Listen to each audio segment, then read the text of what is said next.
sebenarnya riwayat-riwayat lain bahwa Nabi Muhammad SAW tidak membenci seseorang karena dia Yahudi. Nabi bahkan membuat MOU dengan orang-orang Yahudi. Dahulu ada sekelompok orang namanya Bani Quraizoh. Bani Quraizoh itu suku muda Yahudi yang tinggal di sekitar Madinah dan mereka menguasai perdagangan Madinah. Ada suku tuanya namanya Bani Nadir. Mereka orang Yahudi berbahasa Arab. Nabi kemudian mengajak para sahabat untuk membuat semacam kerjasama politik dengan mereka. Justru Nabi bekerjasama. Tapi di tengah perjalanan, ternyata orang-orang Bani Quraizoh ini melanggar perjanjian. Lalu Nabi memeranginya. Ketua sukunya, kepala kampungnya bernama ayah daripada Sofiyah, ya, bernamanya Akhtab, ya, Sofiyah binti Akhtab. Ayahnya ini ahli kitab, mengerti bab mimpi dan punya hati sensitif, cuma sayang sekali dia melanggar MOU-nya. Maka Nabi kemudian mengalami kekalahan lebih kurang, ya, dalam beberapa atau terganggu dalam salah satu perjuangan beliau. Dan MOU-nya salah satunya jika mereka membatalkan atau mereka membuat transaksi kesepakatan di luar itu, maka boleh perang. Maka Nabi memerangi Bani Quraizoh, orang Yahudi yang ada di sekitar Madinah, bukan karena mereka Yahudi, tapi karena mereka melanggar sesuatu yang sensitif dalam kesepakatan politik. Nah, ini perlu digarisbawahi. Nabi tidak membunuh Yahudi, memerangi Yahudi karena dia Yahudi, tapi karena mereka melanggar sesuatu yang sangat urgen dalam keamanan nasional yang dulu Nabi SAW jaga. Jadi Nabi nggak perangi Bani Nadir, Nabi hanya menyerang kelompok Bani Quraizoh. Nah, itu tertulis dalam kitab Sahih Bukhari, Sahih Muslim. Jadi kita beda agama bukan berarti kita mesti perang. Kita beda faham bukan berarti kita mesti bertengkar. Ini yang Nabi ajarkan. Ini yang kemudian Nabi tularkan kepada kita semua. Maka aneh sekali jika ada orang beragama justru kemudian bertambah keras. Beragama justru kemudian membuat dia tambah benci dengan orang yang di luar agama. Apa yang salah? Yang salah Bapak Ibu, satu, cara belajar agamanya yang tidak tepat. Dia mungkin sudah belajar agama tapi baru pada bab hukum, baru pada bab fikih. Tidak mempelajari agama secara utuh, karena agama itu seperti yang pernah saya sampaikan, ada bab hukum yang sifatnya hitam putih, kaku, ada yang sifatnya teologis, benar salah, ada yang sifatnya spiritual, yaitu ihsan. Di situ tidak ada pembahasan benar salah, yang ada tepat kurang tepat, baik kurang baik, sempurna kurang sempurna. Ini berbicara kolbu. Sedangkan bab fikih berbicara hukum boleh tidak boleh. Nah, teman-teman yang hidup di luar negeri, baik di Amerika Latin ataupun di Amerika ataupun di Eropa, di Australia, pasti merasakan perbedaan itu betul-betul menjadi tantangan harian. Ya, pasti menjadi tantangan harian. Tapi tidak usah khawatir, hal itu dialami hampir semua sahabat Nabi. Sahabat Nabi ketika Nabi masih hidup, mereka tidak ngendon di Madinah. Mereka ditugaskan keluar. Sayyidina Ali bertugas untuk mengurus orang-orang Yahudi dan Nasrani yang ada di Yaman. Sayyidina Ali kemudian bertanya, "Wahai Rasulullah, aku masih muda. Ilmuku belum ada untuk mengurusi mereka." Lalu Nabi pegang dada Sayyidina Ali dan didoakan. Begitu Nabi bersikap ke sahabatnya. Jadi nggak terlalu formalitas, sangat kita sebutnya egaliter barangkali. Beliau dengan para teman-temannya itu betul-betul sangat akrab, sehingga dalam satu riwayat Imam Tirmizi ada seorang sahabat melirik Nabi dan Nabi meliriknya. Lalu dia merasa dia adalah orang terdekat Nabi, dan dia nekat bertanya, "Wahai Rasulullah, apakah aku orang yang paling engkau sayangi?" Karena Nabi ini orang yang jujur, Nabi menjawab, "Tidak. Ada orang yang lebih aku sayangi daripada kamu." maksudnya Umar, Abu Bakar, Umar, Utsman, Ali, dan istri-istrinya tentunya. Nah, Rasulullah SAW begitu beliau memperhatikan orang bicara, dan disebutkan bahwa Nabi kalau ada sahabat bicara, beliau dengerin, beliau putar badannya, kalau berbicara dibiarkan sampai selesai. Bahkan ada hal yang curhatnya nggak penting, Nabi kemudian ikuti. Satu kali Nabi bertanya di suatu majelis, kata beliau, "Man ana?" Menurut kalian aku siapa? Nabi berharap mereka berbicara yang lebih cerdas. Tapi mereka cuma ngomong, "Engkau Muhammad bin Abdullah. Kamu adalah Muhammad bin Abdullah." Kalau Nabi nanya lagi, "Man ana?" "Man ana?" Ternyata nggak ada yang paham. Akhirnya Nabi nggak meneruskan. Ya, lalu Nabi menyebutkan, "Aku adalah Rasulullah." Lalu Nabi memberi kesempatan mereka nanya. Tapi tidak semua sahabat itu langsung semuanya cerdas. Sahabat itu juga mereka bertahap. Nabi nanya, "Dan adakah di antara kalian yang ingin menyampaikan unek-uneknya?" Bertanya apa kek? Tahu ada yang nanya dan pertanyaan nggak penting. Tapi Nabi jawab. Apapun pertanyaannya Nabi jawab. Nah, inilah yang disebut, boleh kita sebut Nabi itu duta rahmat. Dan karena beliau itu merahmati, menyayangi dari dalam batinnya, beliau merahmati bukan dibuat-buat, tapi betul-betul ada di dalam dirinya. Kasih sayang itu betul-betul jadi karakternya. Dan saya yakin setiap muslim yang sholat, yang baca Quran, yang setiap kali mau makan bergerak baca Bismillahirrahmanirrahim, sudah sangat akrab dengan kata Rahman, sudah sangat akrab dengan kata Rahim. Seharusnya dia menjadi duta rahmat dan tidak perlu dibuat-buat. Tapi ada yang aneh, ada orang yang dia sangat toleran kepada non-muslim, tapi dia tidak bisa toleran kepada sesama muslim. Ini juga aneh. Seharusnya toleran itu salah satu buah daripada sifat rahmah, kasih sayang. Dia toleran kepada non-muslim, dan kepada muslim dia lebih penyayang. Ini yang disebut di dalam akhir surah Al-Fat, ruhama'u bainahum. Mereka sesama mereka saling menyayangi, ya. Asyidda 'alal kuffar. Asyidda 'alal kuffar bukan berarti kasar, tapi punya pendirian yang tegas. Punya pendirian yang baku gitu. Tapi pendirian ini tidak membuat mereka kemudian menjadi kaku, ya.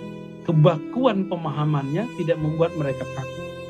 Nabi Muhammad SAW tidak masalah ketika beliau ketemu orang kafir. Bahkan dalam beberapa riwayat di Sahih Bukhari, Muslim, Daud, Tirmizi, saya menemukan yang bertamu kepada Rasulullah itu tidak hanya muslim, tapi juga ada musyrik, orang-orang musyrik.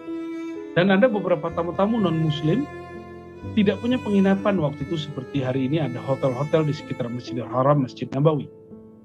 Di mana mereka diinapkan? Mereka diinapkan di masjid.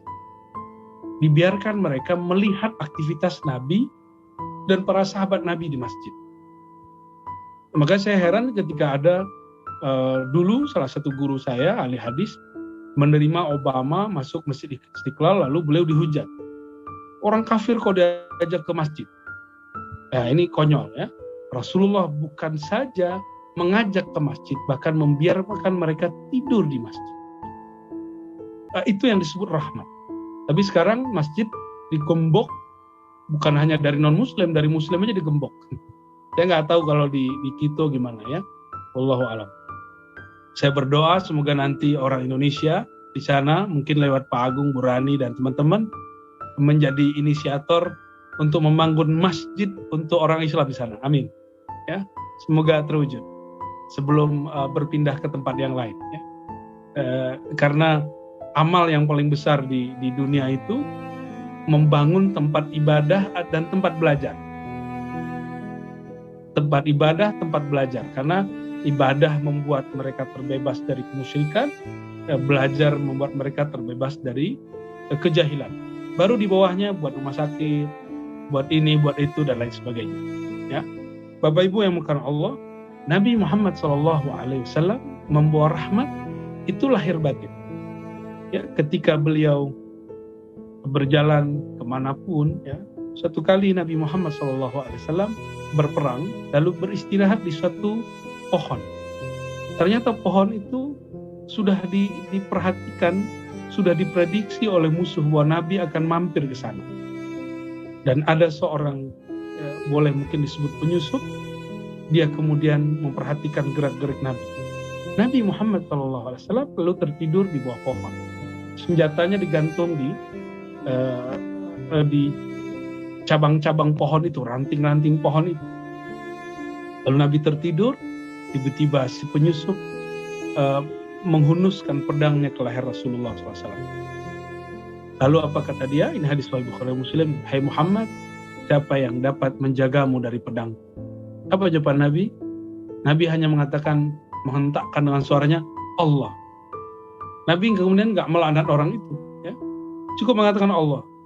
Orangnya bergetar, lalu dia kuatkan lagi pedangnya. Dan dia bertanya lagi, hai Muhammad, siapa yang menjagamu dari pedang? Nabi jawab lagi, Allah. Tangannya tambah lemas. Dan pertanyaan itu diulang 3 kalinya, dan Nabi menjawabnya sama.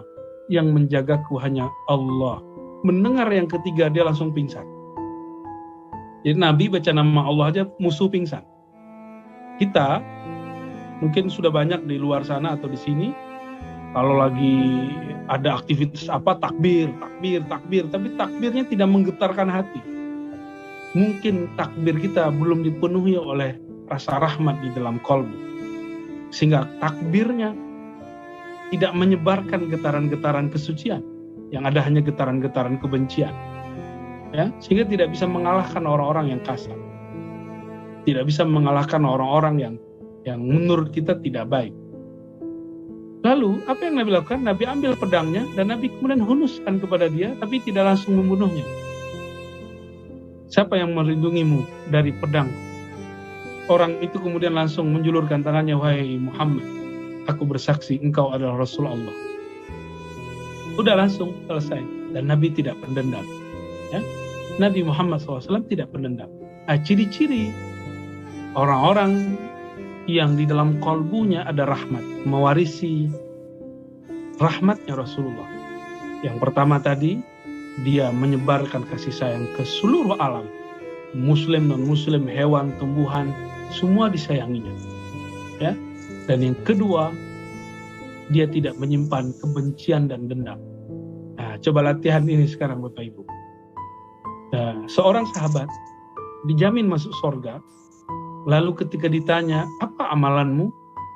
Ternyata amalannya bukan banyak sholat, bukan banyak zakat. Dia suka sholat, suka zakat.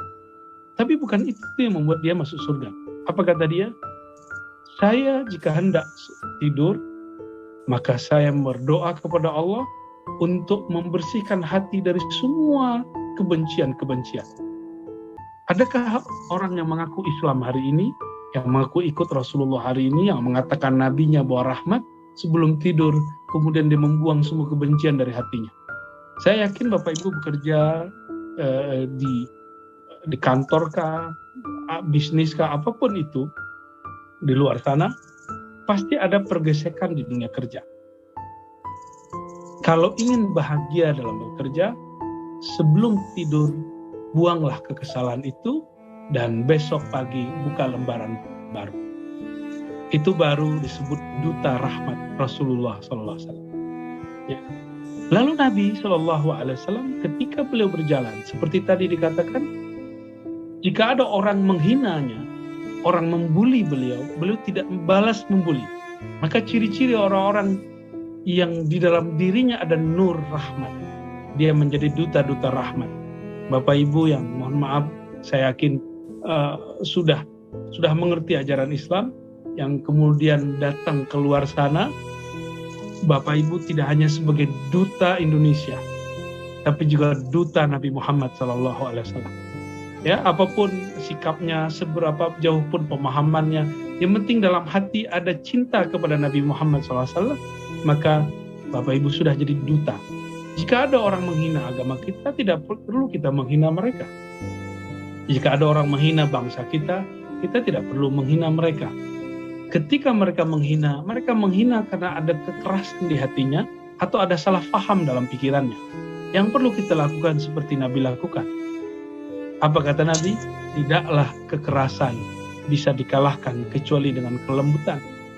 Kalau salah paham, hanya dapat dilawan dengan memberikan pemahaman yang tepat. Bapak Ibu yang bukan Allah, ini beberapa indikator seseorang sudah menjadi pewaris rahmat Nabi. Meskipun Bapak Ibu belum ulama, nggak apa-apa. Ya, menjadi duta rahmat Rasulullah tidak mesti menjadi seorang ulama. Karena hari ini banyak juga yang dianggap ulama tidak mengajarkan rahmat. Ya, saya nggak tahu dia ulama duta Nabi Muhammad apa duta siapa, saya nggak mengerti. Ya, Nabi Muhammad SAW bukan berarti kita menyebutkan ini kemudian kita mengalah terus terhadap orang-orang kafir, tidak. Ada hal-hal yang kita kemudian harus tegas. Ya. Nabi Muhammad SAW lebih banyak saya lihat, beliau lebih banyak mengalah daripada memilih untuk menang sesaat. Ketika beliau di perang Hudaybiyah, bukan perang Hudaybiyah, perjanjian Hudaybiyah tahun ke-6 Hijriah, Nabi sudah hampir sampai di Mekah, tiba-tiba dihadang kafir Quraisy dan tidak boleh masuk Mekah. Padahal mereka sudah melakukan perjalanan seminggu lebih, sepekan lebih. Lalu Nabi Muhammad SAW diusir pulang, dan ketika dibuat MOU, nama Muhammad Rasulullah dihapus. Jadi tidak hanya diusir, tidak hanya dihadang, beliau juga dihina. Muhammad, jika kamu Rasulullah, pasti kami terima kamu. Tulis Muhammad bin Abdullah. Akhirnya Nabi Muhammad kemudian nyuruh Sayyidina Ali menghapus. Sayyidina Ali tidak berani, Nabi lah kemudian menghapus. Di saat Nabi menerima dan menghapus, kata Sayyidina Umar, "Hei Muhammad, bukankah agamamu benar? Masa kamu kemudian ngalah? Ahakun dinuna." Jadi agama kita benar gak? Masa agama benar kemudian kita ngalah dari orang kafir? Jadi dalam konsep Sayyidina Umar, benar itu harus menang. Tapi dalam konsep Nabi, tidak. Ini Umar sebelum belajar kepada Abu Bakar. Lalu Umar ditegur oleh Abu Bakar dan dia kemudian sadar. Umar tobat 40 hari dan kisah ini sudah sering saya sampaikan. Bapak Ibu, sahabat-sahabat, saudara-saudariku yang dimuliakan Allah, Nabi Muhammad mengalah untuk menang lebih banyak. Dan ternyata benar, orang-orang musyrik melanggar perjanjiannya. Di tahun depan Nabi kemudian umroh. Tahun berikutnya umroh lagi. Tahun berikutnya bukan lagi umroh. Di tahun ke-8 Nabi menaklukkan Makkah.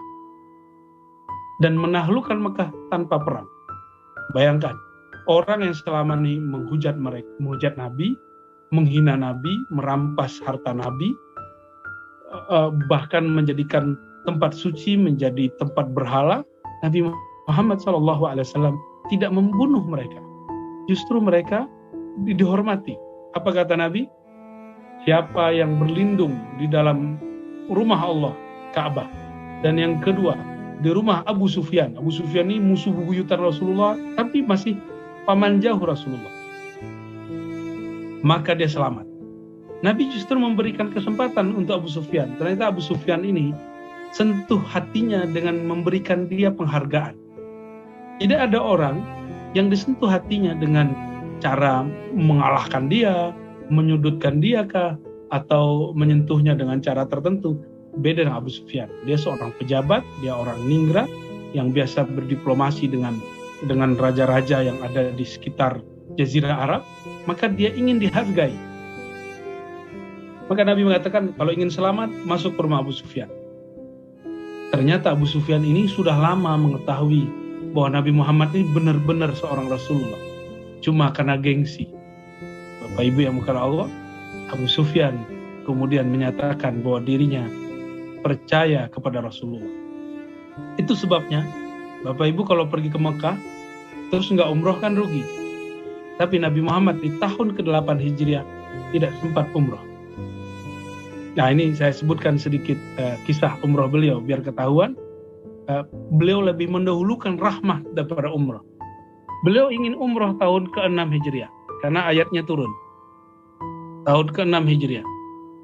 Ternyata tahun 6 Hijriah terjadi apa yang disebut perjanjian Hudaybiyah. Dan Nabi SAW tidak boleh masuk Mekah. Ya, tidak boleh masuk Mekah.